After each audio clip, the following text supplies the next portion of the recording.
agree that closure motion is more of an autocratic type action, or is it democratic? I think I would ask, just clarify with the Liberal government, is it autocratic in nature or democratic with this action? A quick response, the Honourable Member for Beaches, East York. I might ask him the same because he voted for it, but I would just say, look, a closure motion on a government motion, we shouldn't spend unlimited debate on a government motion. I think we're fairly and fully debating the government motion. The vote's what matters on the government motion, and you'll see how I vote. Statements by members, déclaration de député. I would ask that the honourable members use their earpiece because the honourable member for Nunavut will be delivering her statement, I believe, in Inuktitut. Thank you. When she was born in 1948, her parents named her Paningayatnak. By the time she was 12 years old, she was given the name Joan Scotty. Joan has written a book about her life entitled I Will Live for the Both of Us, a history of colonialism, uranium mining, and Inuit resistance. Joan has the strength to protect the land and the caribou. I am inspired by Paningayatnak and hope Inuit and indigenous peoples will show their resistance in what will be challenging days. Our rights are on the verge of being infringed by Bill C-5.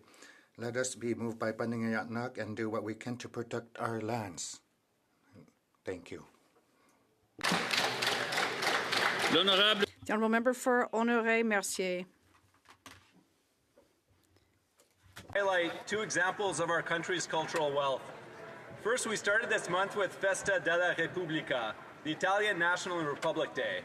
I know many of my constituents celebrated on June 2nd, and I want to thank them for their active participation in the community of Rivière-des-Prairies and Anjou.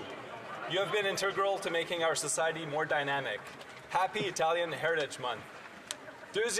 Secondly, I would like to highlight Quebec's upcoming national holiday.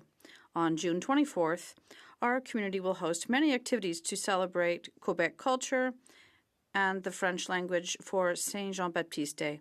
Together, let's be proud of our cultural diversity. Long live Honoré Mercier, long live Quebec, and long live Canada. Honourable Member for Abbotsford South Langley.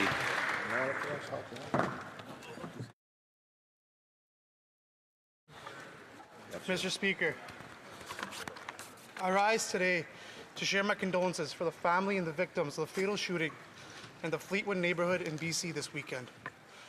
The victim, Shitwinder Sharma, was a father and a businessman from Abbotsford, British Columbia. What's even more appalling is that in less than 24 hours, the Sharma's untimely death, another Surrey home and business, Reflections Banquet Hall, was targeted and the owner, Satish Kumar, was shot. After there was no casualties, I am speaking on this issue because it is suspected that both shootings were linked to extortion. My thoughts and prayers are with the family of the Sharmas.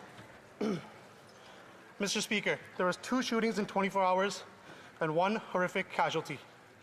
When will the Liberals show remorse for the appalling soft-on-crime laws, repeal Bill C-5, and adopt the Conservative plan to crack down extortion? The Honourable Member for Egmont.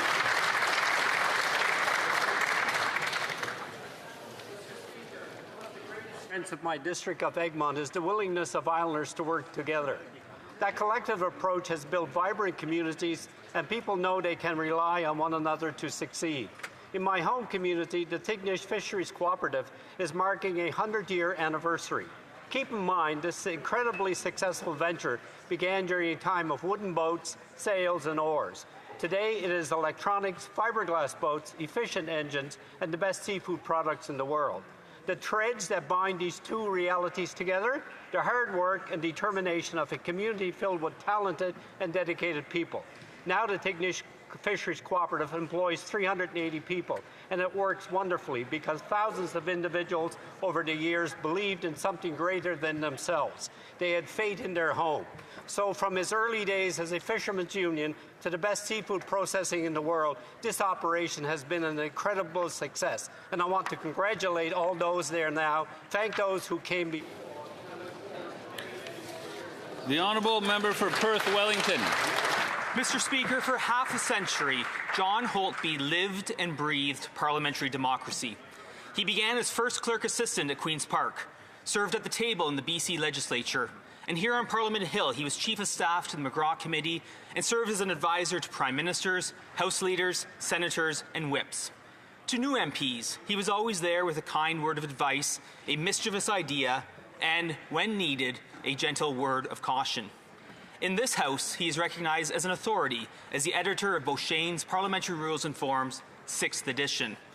John was fond of the classic words of the Pilgrim's Progress. And if I could be so bold as to turn around those words, and so he passed over, and all the division bells rang to greet him on the other side. Rest well, dear friend. The honourable member for Beauport-Limoilou. Merci, Monsieur. Thank you, Mr. Speaker. Last Saturday, I participated in the launch of the G3E organization summer season with a fishing event for everyone at the Beauport River. For over 30 years, G3E has embodied civic engagement in the protection of aquatic environments in Quebec. This innovative organization has developed an extensive network and impactful programs. With scientific rigor and passion, G3E offers water education and monitoring tools based on the participation of more than 269 adopted rivers to date. These initiatives reach nearly 39,000 students and 35 community groups and have restored more than 409 kilometers of riverbanks and collected 270 tons of waste. G3E's approach combines openness, integrity, innovation and excellence, promoting openness to dialogue, respect for knowledge, and transparency in all actions. Thank you. Member for Calgary McKnight. Mr. Speaker, crime and drug use are getting worse in Canada. Law enforcement agencies in Ontario recently seized 1,000 pounds of cocaine and nearly 500,000 lethal doses of fentanyl. In my riding of Calgary McKnight, families can't sleep at night because they worry about their homes being invaded and their cars being stolen. Meanwhile, the Liberal Public Safety Minister doesn't even know his own government policies on firearms or drugs, and he's fine with releasing repeat violent criminals out into our streets. Canadians need real solutions to crime, to addiction, and to the broken liberal bail system. Our Conservative plan will ensure that repeat violent offenders are kept behind bars and that those battling addiction are given the proper care they need. The honourable member for Kitchener-Conestoga. Mr. Speaker, I rise today to celebrate a local organization making a powerful impact through sport, the Southern Ontario Cricket Association, SOCA. Founded by Parveen Sharma and now led by Giri Banarvuri, SOCA began in 2019 with just 12 teams. Today, it's Canada's second largest cricket league, expanding to 78 teams. SOCA's heart lies in youth development. Their Little Champs Junior Club empowers children with the skills, the confidence, and the values of teamwork and leadership. Their rapid growth in women's cricket and plans for a winter indoor camp show commitment to equity and opportunity in sport. By introducing an over 40 men's league, SOCA is ensuring that cricket remains a game for all generations. Through cricket, SOCA is building more than athletes, they're building stronger, more inclusive communities. So please join me in celebrating Southern Ontario Cricket Association for their dedication and their impact through sport. Thank you. The honourable member for Calgary-Midnapore. The Honourable Charles James Mayer passed away on April 24th in Winnipeg. First elected to the House of Commons in 1979, he served as Minister of State for Grains and Oilseeds, Minister of Western Economic Diversification, and Minister of Agriculture. He was inducted in the Canadian Agriculture Hall of Fame in 2005. Charlie was also my husband's stepfather, and when I first met him in 2017, I was preparing to moderate the Conservative leadership debate. When I asked for his advice, he said, "You can use my cattle prod if you need to, Stephanie. That'll keep him in line." Charlie was kind, thoughtful, and humble to a fault. He was respected for his fierce intelligence, his humanity, compassion, and decency. He was a great Canadian, but remained until the end, like myself, a proud Westerner. He will be missed by his wife Anita, children Holly, Cheryl, and Judy, and their families. Thank you. Merci.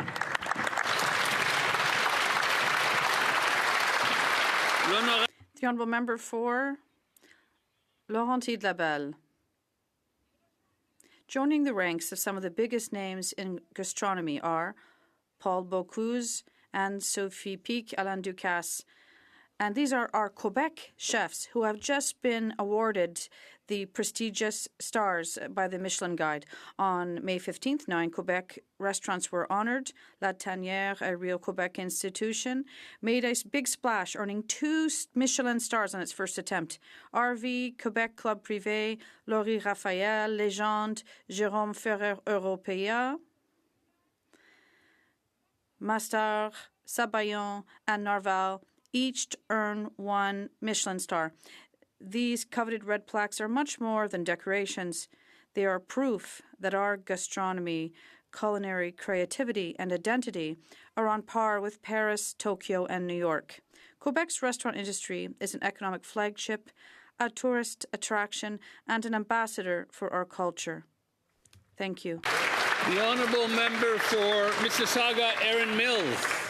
Mr. Speaker, all of us in this House are here to support our constituents. Over the past 10 years, I've witnessed partisanship to the detriment of Canadians. So this summer, I challenge all members in this House, regardless of political affiliation, to stand up for Canadians by supporting small business.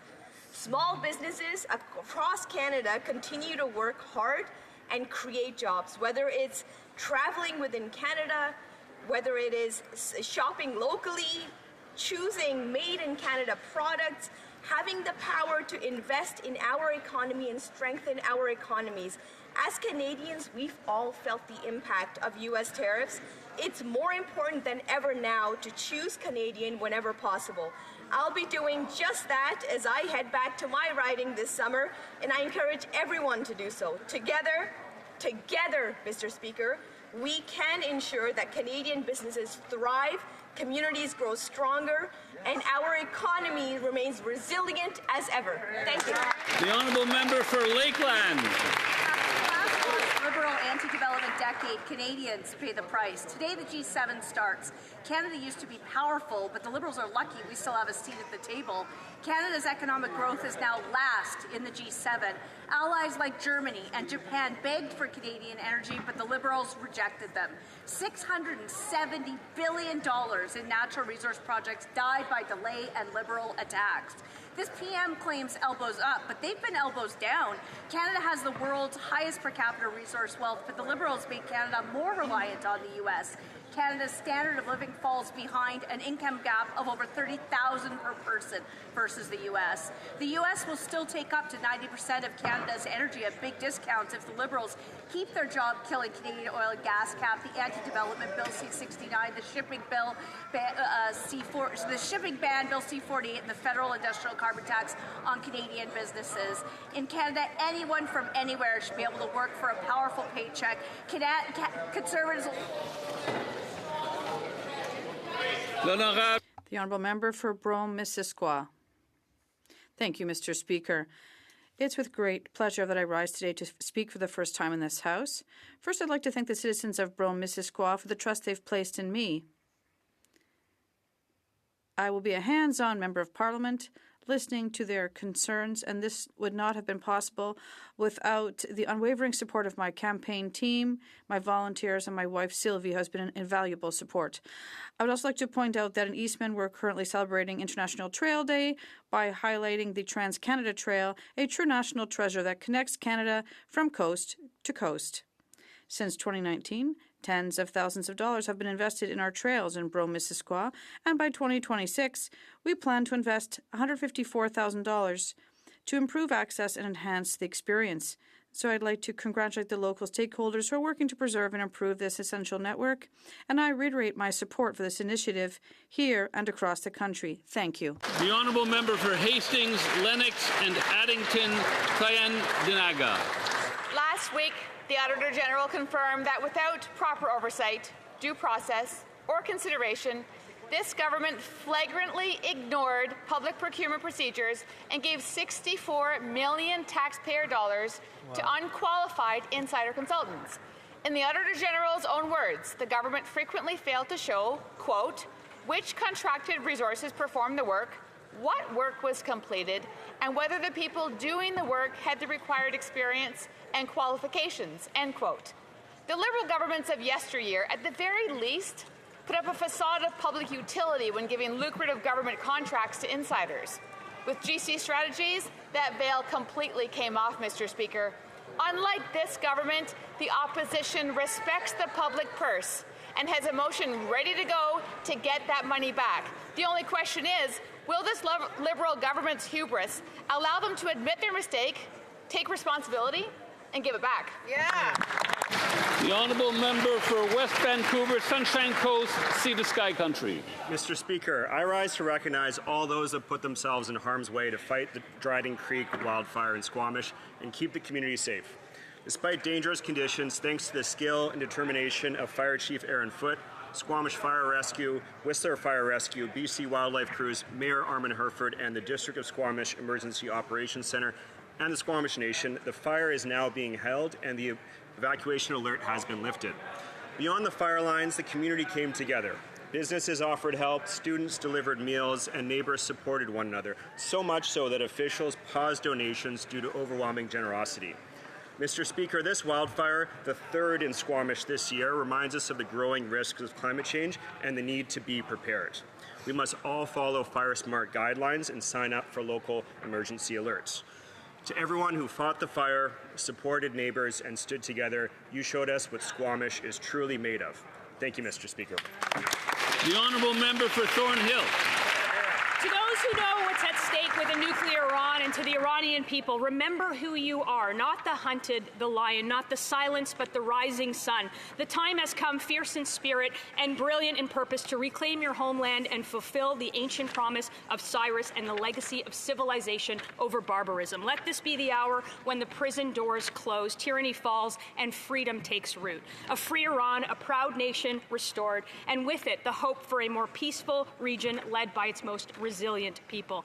Do not let Canada's moral equivocation, a foreign minister speaking out of both sides of her mouth, embolden the regime.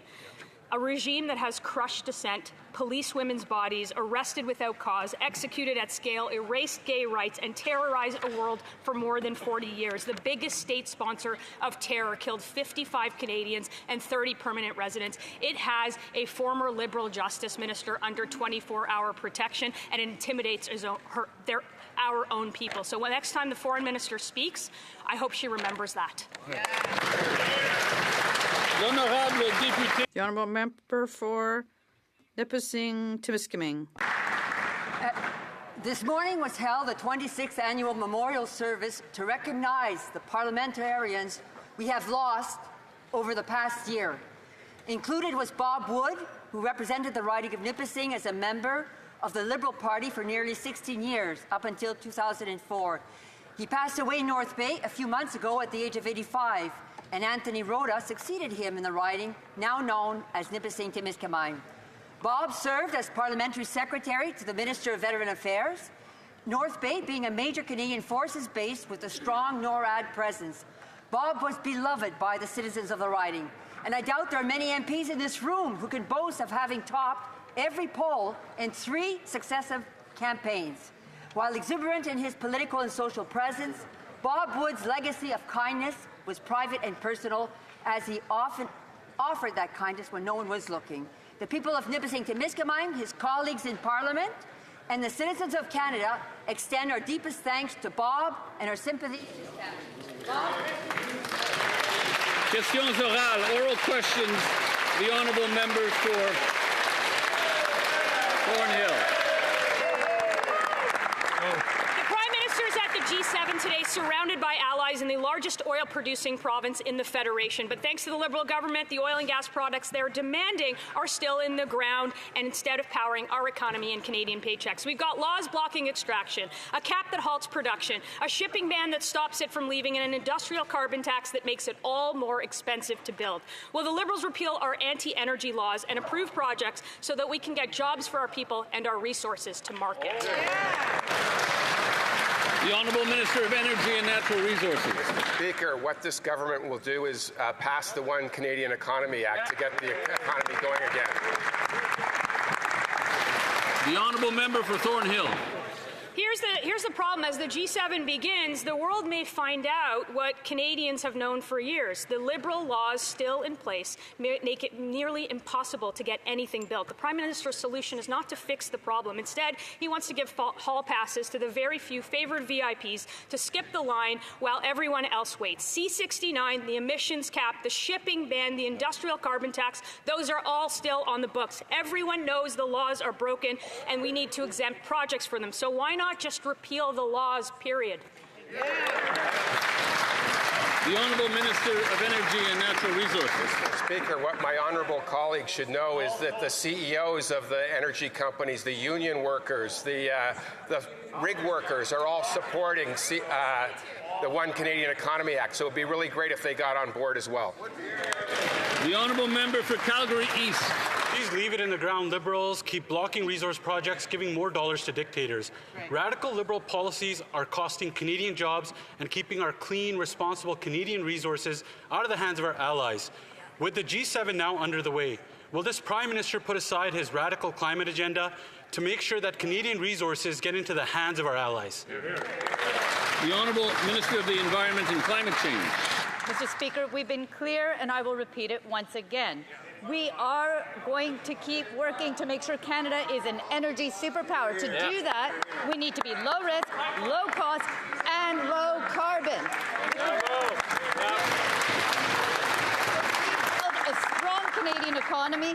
I hope the Conservatives will be able to help support us. Bravo. The Calgary East. Canada can't become energy independent until bad Liberal policies are repealed.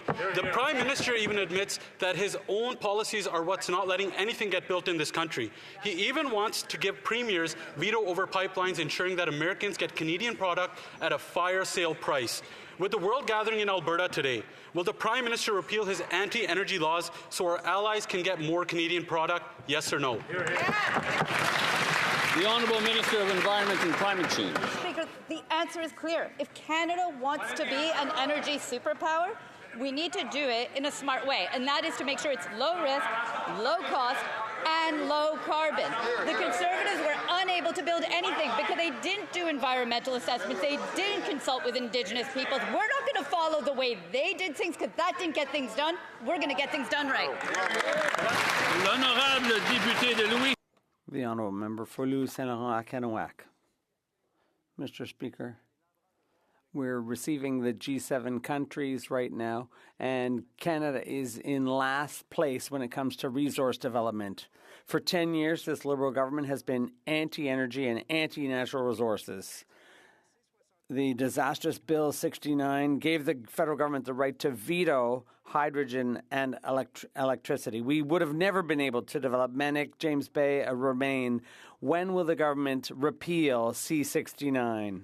The Honourable Government House Leader. Mr. Speaker, I share with my colleague, we went through an election campaign together. We went through page 1 of our platform, and it indicated that we were going to pass a bill to have a single Canadian economy to make it easier to get major projects across the finish line. And that has the support of business, the unions, the premiers all across the country. Mr. Speaker, let's move the Canadian economy together. The Honourable Member for Louis Saint Laurent Akanawak.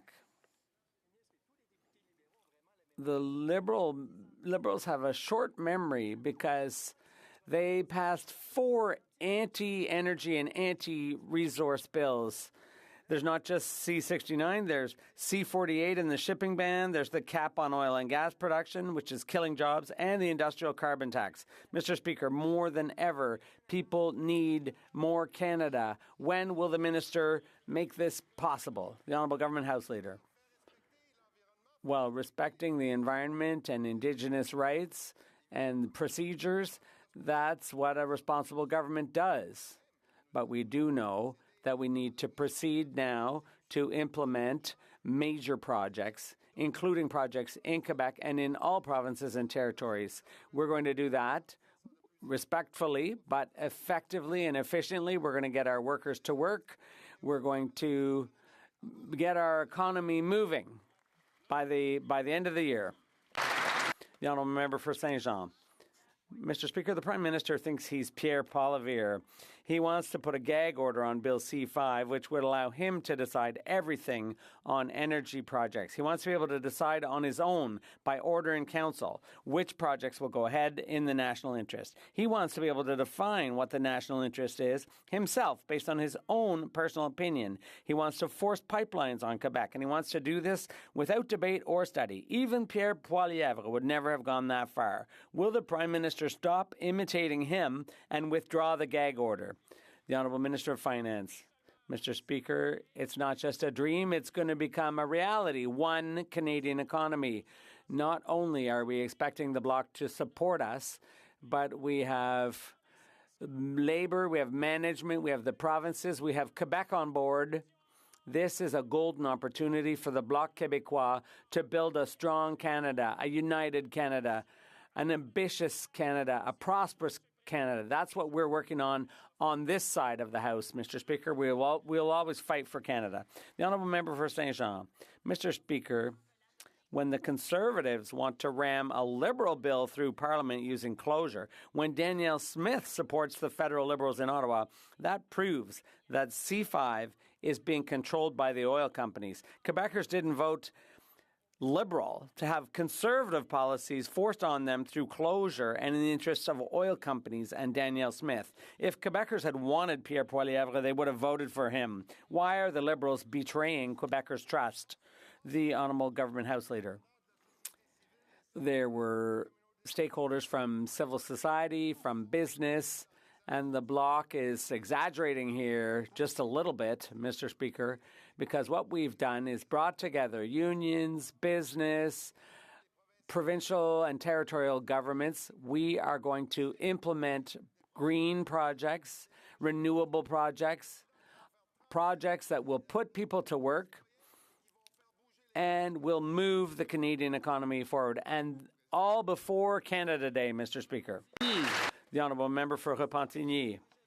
Mr. Speaker, Bill C-5 gives birth to the Conservative Liberal coalition serving the oil companies. After years saying the Liberals were the devil incarnate, suddenly the Conservatives are eating out of their hands. They're ready to pass Liberal bills. They're even ready to pass Liberal gag orders. They're prepared to do anything as long as it serves the oil patch, but not Quebec. Mr. Speaker, Quebecers didn't vote for this.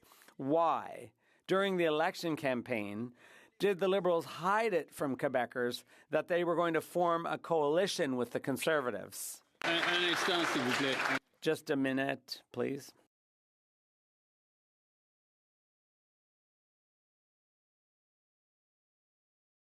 L'honorable député. Could the honourable member withdraw the word he used, a word that we don't use in the House? Pour qu'on puisse passer à so that we can get to the main idea. He said the opposite of the truth. I'd like to thank the member. The Government House Leader. You see, Mr. Speaker, they haven't even read page 1 of our platform. And we spent 35 days on the hustings talking about getting the economy going and making this country one single economy that would be able to do big things, that would advance Quebec, advance Canada, advance green energy, advance all of our workers. The Quebecers did vote for that. The Bloc is wrong about that. A recent Auditor General's report revealed that GC Strategies, a Liberal insider company, was paid a whopping $64.5 million tax dollars by the Liberal government to do literally nothing. Think about how Canadians struggling to make ends meet feel about having to pay massive taxes just to enrich Liberal insiders. It's like reverse Robin Hood. Will the Liberals support our motion to get Canadians' money back from these scammers, or will they keep robbing Canadians to pay their friends? The Honourable Minister of Government Transformation. Thank you, Mr. Speaker. And let me be absolutely clear, we will never tolerate any misbehavior or misconduct from our suppliers or their subcontractors. We've taken legal actions against GC Strategies. We've referred cases to the RCMP because we will always defend the integrity of our procurement system. Thank you, Mr. Speaker. The Honourable Member for Calgary-Nose Hill. Not only are the Liberals tolerating this behavior, they're promoting the people who oversaw it. In the normal world, somebody who would have overseen $65 million going to scammers would have been fired, but instead, these ministers have been promoted. And today we found out that these ministers want to give even more money to consultants to manage web pages. Why is it with these Liberals, incompetent politicians get promoted while Canadian taxpayers get stuck with the bill? The Honourable Minister of Government Transformation. Thank you, Mr. Speaker. And as I've mentioned time and time again last week, we will always defend the integrity of our procurement system, and we will always hold bad actors to account, which is why, Mr. Speaker, of the company she's mentioned, we've revoked its security clearance. We've terminated all contracts more than a year ago. We've put in place the Office of Supplier Integrity, which has barred GC Strategies from contracting with the government for 7 years. We've taken legal actions against the company. We've referred cases to the RCMP. We will always hold responsible suppliers and their subcontractors who misconduct. Thank you, Mr. Speaker. The Honourable Member for Provencher. Mr. Speaker, the Auditor General confirmed GC Strategies, a two-person company, got $64 million from the Liberals, often without competitive bidding. In nearly half the contracts, there's no proof of even any work being done. In 82% of cases, departments didn't check if taxpayers were overpaying, and in 50% contracts, security clearances were not properly enforced, including departments like Global Affairs and National Defence. A total collapse of basic oversight, but taxpayers are still forced to pay, while Liberal insiders get rich. Will every member in this House vote to get Canadians their money back? Hear, hear. The Honourable Minister of Government Transformation. Thank you, Mr. Speaker, and we will never tolerate misconduct from our suppliers or their subcontractors. We've taken legal actions against GC Strategies. We've referred cases to the RCMP, Mr. Speaker, because we will never tolerate misconduct from our suppliers. Thank you, Mr. Speaker. The Honourable Member for Provencher. That's right, Mr. Speaker. GC Strategies is under RCMP investigation. The Auditor General exposed millions paid without proof of work, without oversight, and without security rules being followed. And the ministers responsible? They didn't get fired. They got promoted, rewarded by this Prime Minister. Only with Liberals do you fail upwards. Collect promotions for incompetence and leave the taxpayer on the hook. Same scandals, same ministers. Why is Liberal corruption always rewarded while Canadians get the bill? Good question. The Honourable Minister of Government Transformation. Merci beaucoup, Monsieur le Président. Je vous remercie. Thank you very much, Mr. Speaker, and I'd like to thank my colleague for his question. As I've repeatedly said last week, we will never tolerate any misconduct from our suppliers. That's why we have sued the company. We have referred this to the RCMP. We have cooperated with the Auditor General. We will always defend the integrity of our procurement system in Canada. Leamington. Through questioning Liberal ministers last week, we know that they paid out. They had no clue why $64 million was paid to GC Strategies for work not done. The Auditor General found the following.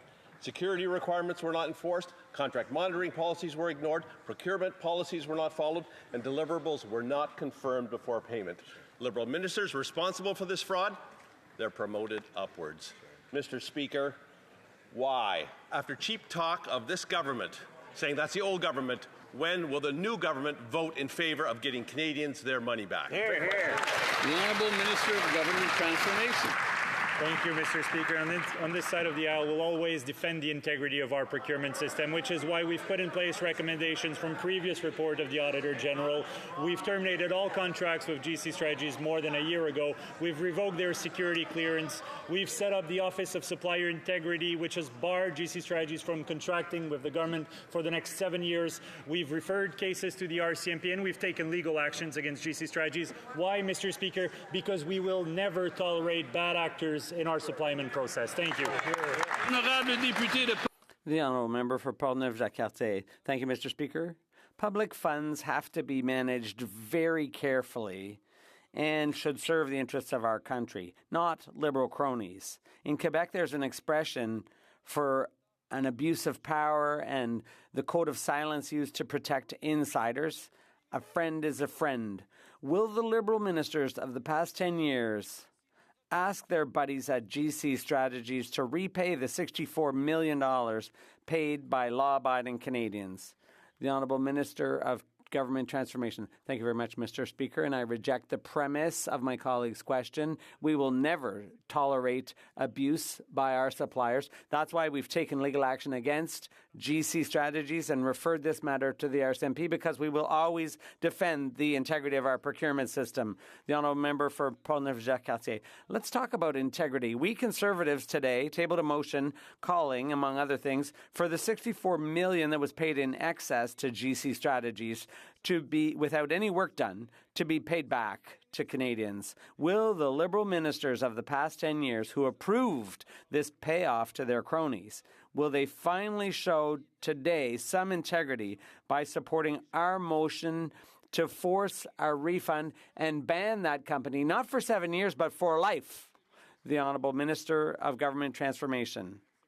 Thank you very much, Mr. Speaker. I'd like to remind my colleague that the Office of Supplier Integrity operates at arm's length, and they decided to ban GC Strategies for the next 7 years. But we had already taken action. We will never tolerate any misconduct by our suppliers. We've taken legal action against GC Strategies. We referred the matter to the RCMP, and we cancelled all contracts more than a year ago and revoked their security clearance, because we will always defend the integrity of our procurement system. The Honourable Member for Jonquière.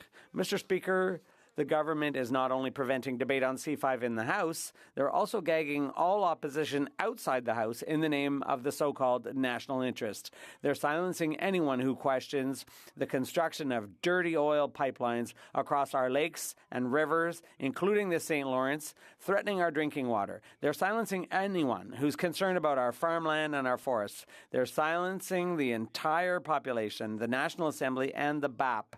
How is it that for the federal government, building Canada always weakens Quebec? The Honourable Minister of Finance. Mr. Speaker, on the contrary,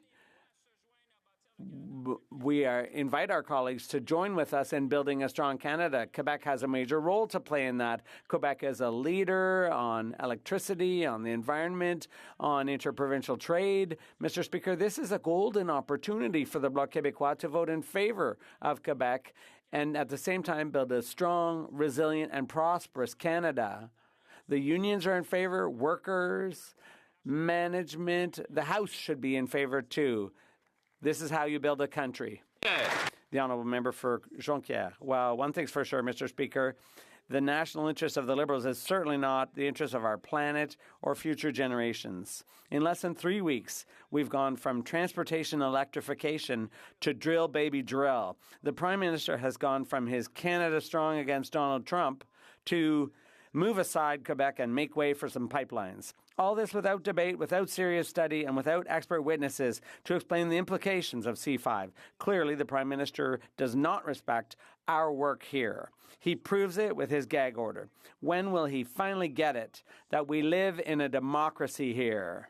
The Honourable Minister of the Environment and Climate Change. Mr. Speaker, we agree that the environment needs to be protected, but the economy can be supported at the same time. It would be nice if the Bloc could support us in doing exactly what Quebecers and Canadians have called on us to do. They elected a Liberal government to ensure that, yes, we can be an economic superpower, but at the same time, we can take care of the environment. Tecumseh Gwillimbury. Mr. Speaker, the Liberal Housing Minister says he doesn't want house prices to go down. While everyday Canadians are priced out of a home, he says he's focused on protecting people's assets. Well, now we know why.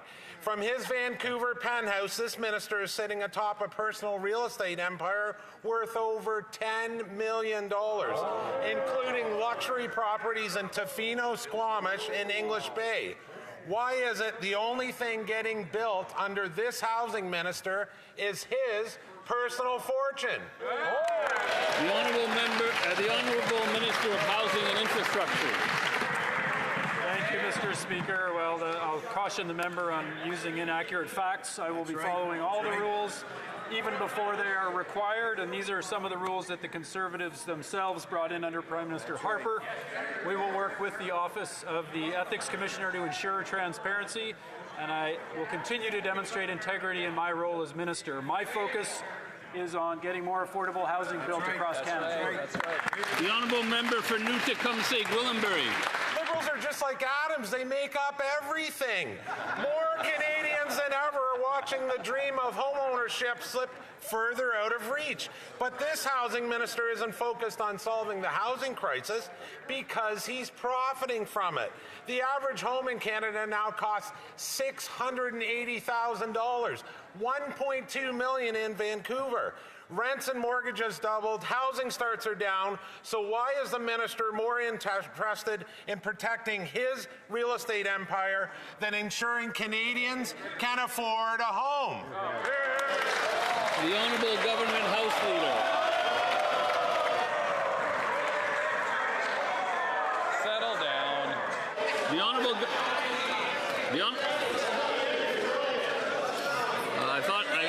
I thought we wanted to finish question period on time. The Honourable Government House Leader. Mr. Speaker, the Minister of Housing, indeed all ministers and members of this House, live under some of the most stringent ethical requirements that require disclosure and transparency.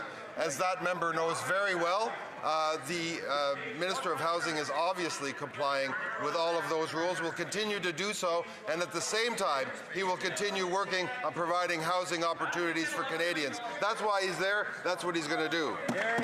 The Honourable Member for Leeds, Grenville, Thousand Islands, Rideau Lakes. You'll have to excuse us if we don't take the party that's been known for serial ethical lawbreaking at their word when the Minister of Housing, who said that house prices don't need to come down, is sitting in a $2 million penthouse on a multi-million-dollar real estate fortune while he's telling Canadians that they're okay to just stay in their parents' basements. Wow. Canadians want to know why this minister wasn't transparent, didn't answer the question in Committee of the Whole, didn't answer the question when the member previously asked, and we don't think that he answered it honestly when he gave an answer to the Ethics Commissioner. Why won't this minister come clean and tell Canadians the truth? The Honourable Government House Leader. Mr. Speaker, the minister quite literally just gave the answer on the floor of this House. That member knows, as do his colleagues, that we live under ethical guidelines that are among the most stringent in the world. They govern all the members of this House. That minister is in full compliance with all of the rules. That member knows better. The Honourable Member for Dufferin-Caledon. He's in compliance with his multi-million-dollar real estate empire. That's the only thing he's in compliance with while people are living in tent cities. This minister has said the housing market is working just fine. This from a real estate tycoon. While he has a $2.4 million penthouse in Vancouver, a $5.6 million lakefront property, and a $3 million estate in Tofino. You think housing prices are going to go down? No way. It's not in his financial interest for them to go down. How can anyone believe this minister will do anything for housing when it's in his vested interest to keep his real estate portfolio high and Canadians in tents? The Honourable Government House Leader. The minister is literally spending day and night, 7 days a week at creating opportunities in housing for Canadians, while at the same time being in full compliance with the strictest ethical obligations faced by public office holders in the world, Mr. Speaker. You know that. Those members know that. We are in full compliance. That will continue to be the case. The Honourable Member for Côte du Sud, Rivière-du-Loup, Kataskamik, Témiscouata. Thank you, Mr. Speaker. The Liberal Housing Minister has said that house prices don't need to go down. Not surprising when we know that he's sitting on $10 million in real estate. He has a $3 million home in Tofino, another $5.6 million home in Squamish, and a luxury penthouse in Vancouver. Meanwhile, in Quebec, young people are stuck in their parents' basements. They're not able to buy a home. They're not able to rent a home. Why is the minister from up in his luxury penthouse telling young Quebecers that the price of homes doesn't need to go down? The Honourable Government House Leader. Mr. Speaker, the member knows very, very well that not only has this Minister of Housing been working day and night to create housing opportunities for all Canadians, but he also knows that he has totally complied with our ethics regime. It's one of the most strict ethics regimes in the world. He's completely in compliance with the Ethics Commissioner. The Ethics Code covers transparency, and that's what the minister has followed. The Honourable Member for Labrador. Mr. Speaker, our new government recently introduced the One Canadian Economy Act, intended to tear down internal barriers to trade, cut red tape, and get nation-building projects off the ground. While it is true that the bill is critical to help grow our economy, Indigenous communities' individual rights must be respected throughout the process. Can the Minister of Northern and Arctic Affairs outline how the Indigenous partners will be consulted and how these communities will benefit from this bill? Thank you, Mr. Speaker. The Honourable Minister of Northern and Arctic Affairs. Thank you, Mr. Speaker. I'd like to thank the member of Labrador for his important question. As a First Nations rights holder as well, I want to acknowledge the concerns raised by Indigenous leaders across this country. Their voices matter. That's why we're investing in real consultation with $40 million to support Indigenous engagement, in addition to establishing an Indigenous Advisory Council. This legislation will be an economic game changer for Indigenous people like never before. The Honourable Member for Parry Sound, Muskoka. Mr. Speaker, the Liberals' own housing agency's latest numbers on housing starts are out, and they are bad, particularly in cities that received money from their Housing Accelerator Fund. For example, Vancouver, they got $115 million. Starts are down 10%. Kelowna got $31.5 million. Starts are down 33%. On May 13th, the latest housing minister claimed that he wanted to build on the housing successes of the last few years. What success? When will the Liberals learn that bureaucrats don't actually build houses? The Honourable Minister of Housing and Infrastructure. Thank you, Mr. Speaker. As the member opposite will know, there are monthly fluctuations to the housing starts across Canada. That's right. And there's really good news in the CMHC report, Mr. Speaker. We are on an annual pace of almost 280,000 housing starts this year, which is almost a record. And we won't stop there, Mr. Speaker. We are focused on doubling housing starts in this country over this next decade, and we will stick to that goal. The Honourable Member for Parry Sound, Muskoka. Well, it doesn't just stop there. Hamilton got $93.5 million. Housing starts there are down 50%. Toronto got $471 million. They're down 58% there. Guelph got $21.4 million, and housing starts there are down over a whopping 78%. Whoa. Yet the Liberal plan is to continue spending on city bureaucracies, and now they want to build a third federal housing bureaucracy. When will this government learn that repeating their same mistakes and expecting a different result is not going to solve what is quickly becoming a housing catastrophe? The Honourable Minister of Housing and Infrastructure. Thank you, Mr. Speaker. There's no doubt that we have challenges with housing across the country on affordability. The good news is that we are seeing near record level housing starts this year. You can cherry pick month-to-month stats. This year, 280,000 starts is the pace that we're on right now, and we need to go farther and faster. That's why we're delivering on development cost charge reductions that will bring down the cost of housing, Mr. Speaker. The honourable member for Similkameen, South Okanagan, West Kootenay. Mr. Speaker, the housing crisis is only getting worse, and the Liberals' failing programs are not helping. The Liberals' so-called Housing Accelerator Fund is spending more but building less. The Liberals' own numbers show that Kelowna will receive $31.5 million in taxpayer dollars, even though housing starts there are down 33.6%. That's not very good. Will the Liberals abandon their failing housing programs and build homes, not more bureaucracy? Honourable Minister of Housing and Infrastructure. Thank you, Mr. Speaker, and I will just direct the member opposite to talk with the Kelowna Mayor and Council about what they think about the Housing Accelerator program, which mayors, hundreds of mayors and councils across the country have asked their own members of Parliament on the Conservative side to support, because they want this program, they want support to scale the housing that they build in their communities, and we will be there to support them. The honourable member for London Fanshawe. Mr. Speaker, the Liberals' own housing agency continues that $74 million from the Housing Accelerator Fund. Housing starts in London are actually down by a whopping 72%.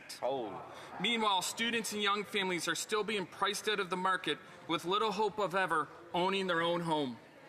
The Prime Minister promised to get the government into the business of building homes, not building more bureaucracy. When will the Liberals finally recognize that the red tape is the problem, not the solution, and reverse these policies that are keeping young Canadians in their parents' basement? Great question. The Honourable Minister of Housing and Infrastructure. Mr. Speaker, well, I hope that the member opposite is supportive of the work that we're doing here to give first-time home buyers, young Canadians, an opportunity, discounting their purchase price by up to $50,000. Wow. In GST relief. Whoa. It's a significant effort, along with the tax cut for 22 million Canadians that makes life more affordable, enables them to access housing, and we will not stop there, Mr. Speaker. Hear, hear. The honourable member for Richmond Hill South. Only this Liberal government could spend more taxpayer money and deliver less. Their so-called Housing Accelerator Fund gave the City of Toronto $471 million. And what did Canadians get in return? According to this Liberal government's own housing agency, Toronto's housing starts dropped a whopping 58% compared to last year. This is a classic example of Liberal-style failure. They spend taxpayer money, grab a nice photo op, and then walk away while fewer homes are built. Will this housing minister finally admit that this Liberal bureaucracy fails to build homes while the next generation of Canadians fall further behind? Good job. The Honourable Minister of Housing and Infrastructure.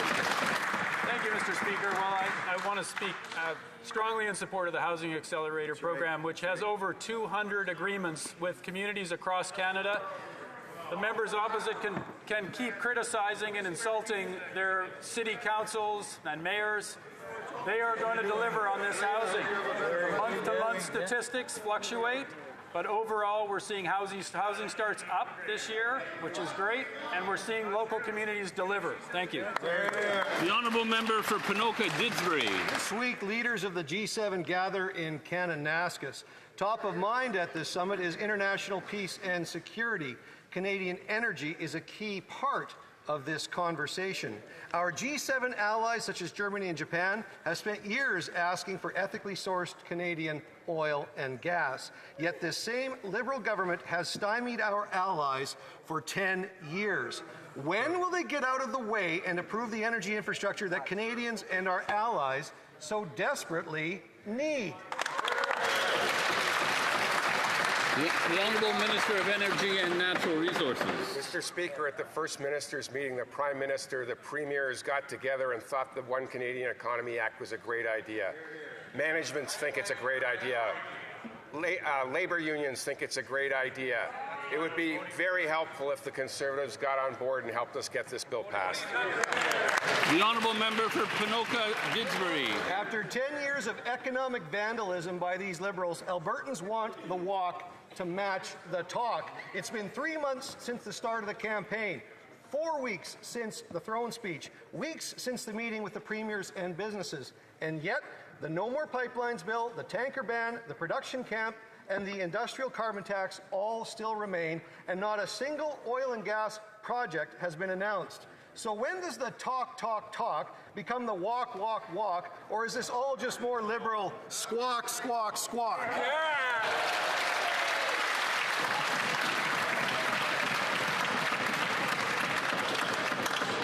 The Honourable Minister of Energy and Natural My Resources. honourable colleagues will get an opportunity later this week to put their money where their mouth is and vote for this bill. The Honourable Member for Sudbury East, Manitoulin Nickel Belt. After 10 years of Liberals, Canada's pipelines are more clogged than a kitchen sink.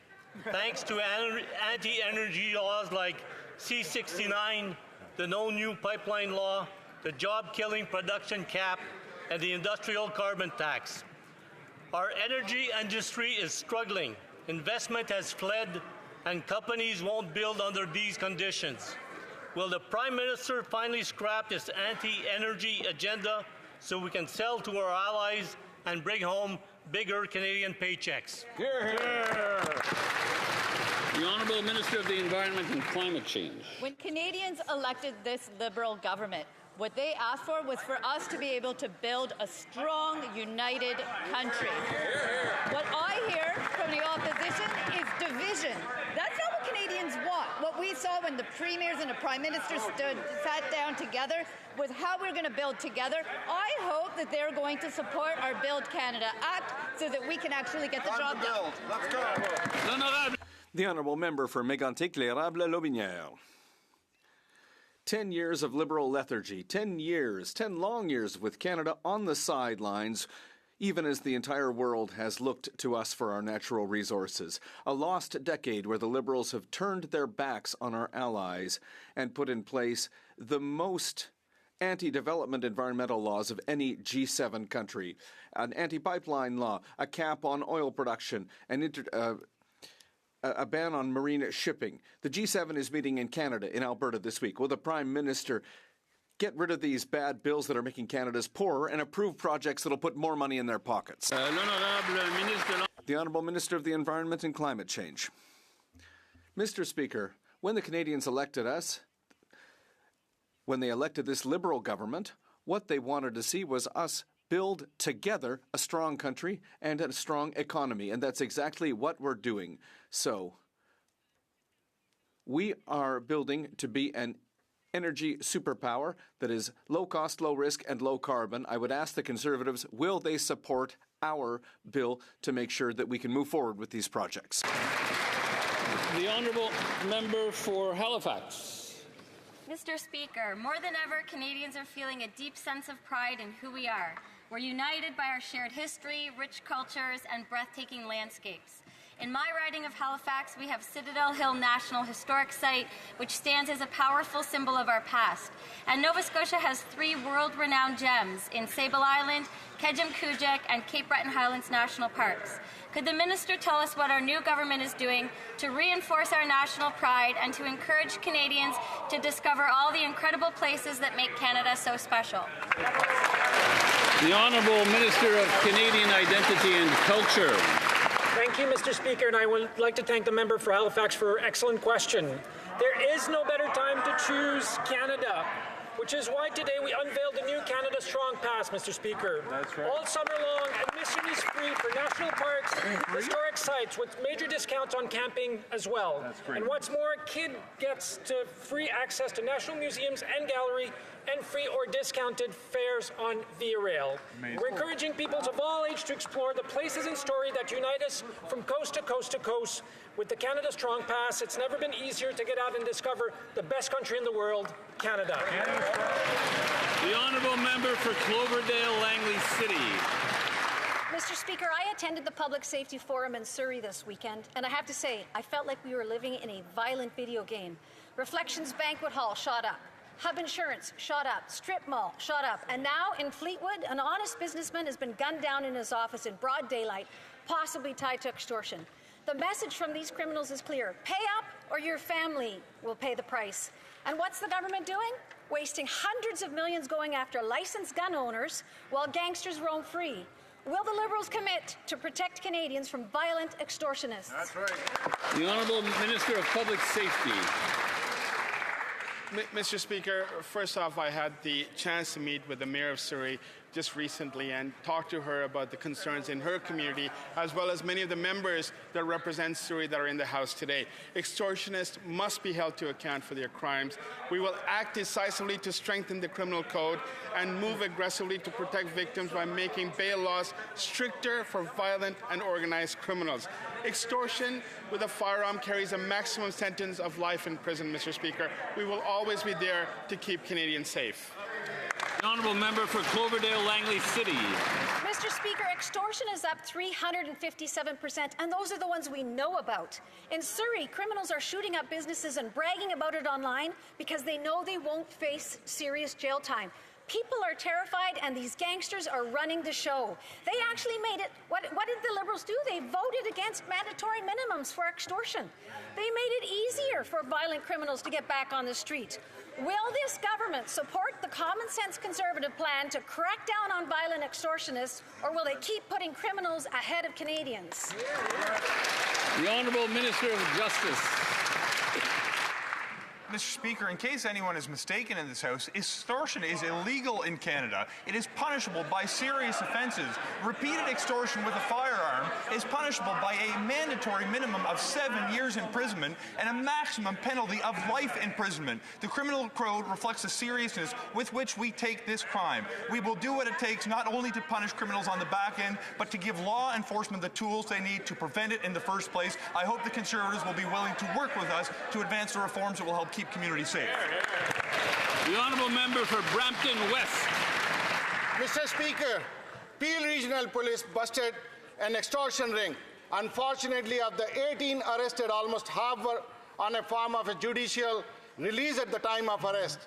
Under this Liberal government, extortion cases are up by almost 400%. Bill C-381, introduced by Conservatives, would have given law enforcement the tools they require to go after extortionists. When these Liberals will stand with hardworking families and their safety? Will the Liberals adopt our Conservative plan to crack down on violent extortion? The Honourable Parliamentary Secretary. Thank you for the question, Mr. Speaker. The fact of the matter is, this new Prime Minister, new MPs like me, and this new government take this incredibly seriously. The fact of the matter is we're hiring 1,000 new RCMP personnel, 1,000 new CBSA members to go after the bad guys, and I hope that member and those members on the side of the House will support us in the Strong Borders Act. Thank you. The honourable member for Brampton Centre. Mr. Speaker, after 10 years of this Liberal government, risen by 357%, and Canadians are living in genuine fear for their lives. One of my constituents recently received a video from a perpetrator threatening to murder their children. People's lives are at stake, and this cannot go any longer. We need to restore mandatory minimum penalties on extortion. Will the Liberal Prime Minister adopt Bill C-381 to crack down on violent extortion?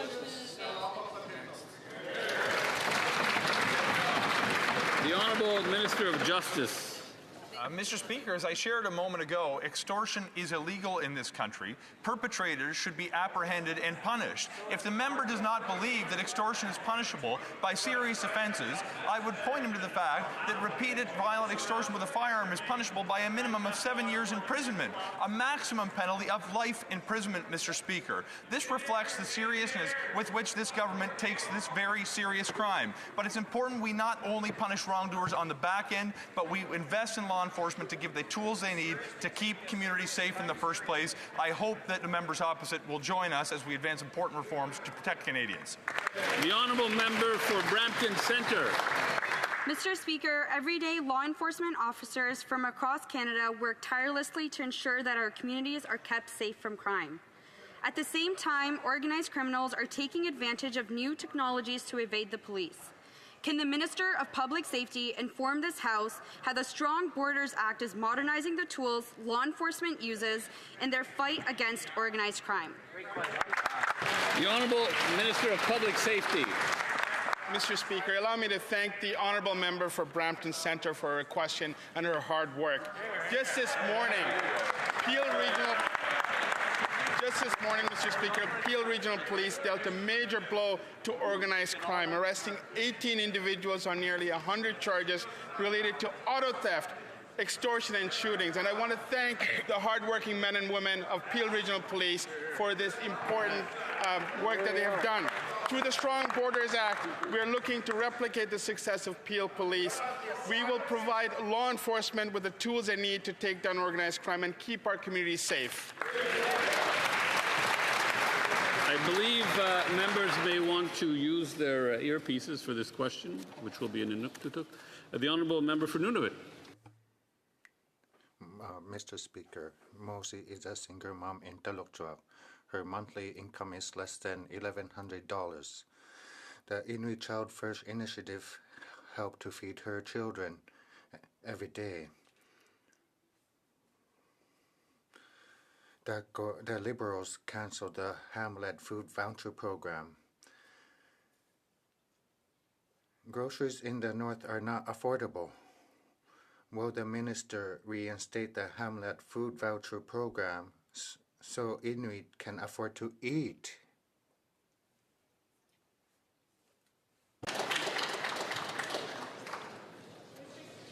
The Honourable Minister for Northern and Arctic Affairs. Mr. Speaker, it's public knowledge that Nutrition North is undergoing an external review. And we also have an internal review underway. We're committed to building on the positive steps already taken, like the Food Harvesters Program and the Community Kitchen Program, to ensure that Northern communities benefit fully from these types of initiatives. Thank you.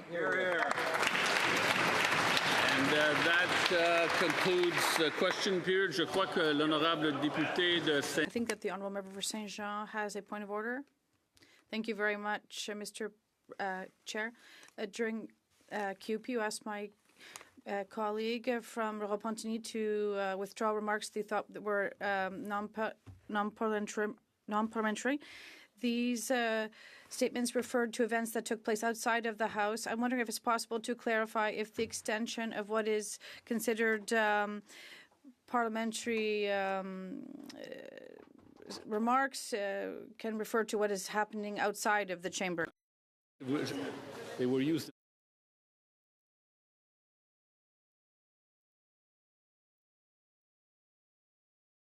Je soulignerai. I'd like to underscore to the member for Saint Jean that regardless of the reference, the term was said in the chamber, so that is not parliamentary language. Yes, they withdrew it, I believe. I think I heard them withdraw it.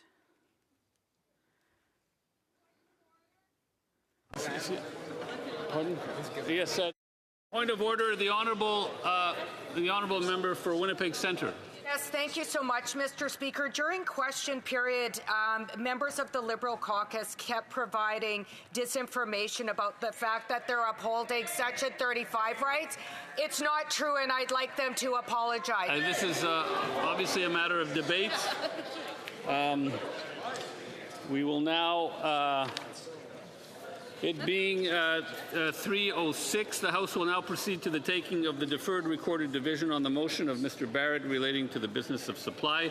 Call in the members.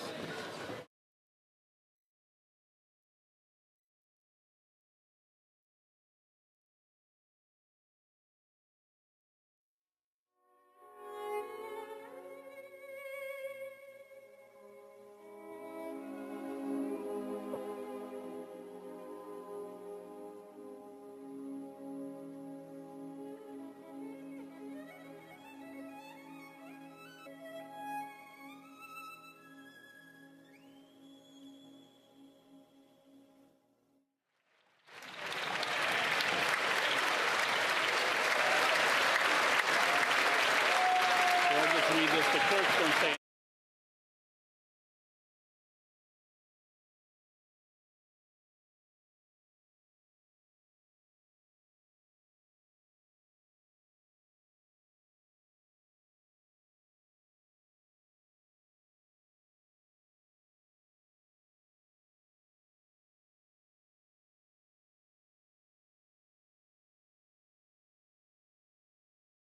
The question is as follows. Mr. Barrett, seconded by Mr. McCauley, moved that given that the Auditor General found that ArriveCan contractor shall I dispense? I didn't think so. That given that the Auditor General found that ArriveCan contracted GC Strategies Inc. was paid $64 million from the Liberal government, and in many cases there was no proof that any work was completed, the House call on the government to A, get taxpayers their money back within 100 days of the adoption of this motion, and B, impose a lifetime contracting ban on GC Strategies Inc., any of its subsidiaries, its founders Christian Firth and Darren Anthony, and any other entities with which those individuals are affiliated. That